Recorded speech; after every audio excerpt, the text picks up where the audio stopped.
અમદાવાદ કાલુપુરની આંગણિયા પેઢીમાંથી ચોરીના કેસમાં પોલીસે 2 આરોપીને દબોચ્યો છે, જ્યાં વિદેશ જવા અને મોજશોખ કરવા માટે આંગણિયા પેઢીના કર્મચારી લાખોના દાગીના ચોરી કરી, પરંતુ જ્યારે 2 આરોપી ચોરીનો મુદ્દામાલ વેચવા માટે નીકળ્યા ત્યારે પોલીસે આરોપીને દબોચી લીધા હતા।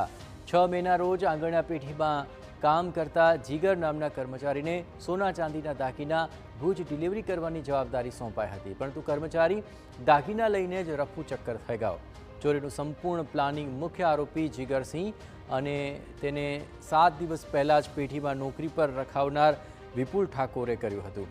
પોલીસ તપાસમાં સામે આવ્યું કે વોન્ટેડ 2 આરોપી સહિત 4 આરોપી મહેસાણા એક જ ગામના છે અને તમામ મોજશોખ કરવા માટે ચોરીનો પ્લાન કર્યો હતો, જેમાં પૈસા સરખા ભાગે વેચવાનું નક્કી કર્યું હતું। જોકે પોલીસે ચોરીનો 80 લાખનો તમામ મુદ્દામાલ રિકવર કરી દીધો છે। હાલ વોન્ટેડ મુખ્ય 2 આરોપી પકડવા શોધખોળ શરૂ કરી છે।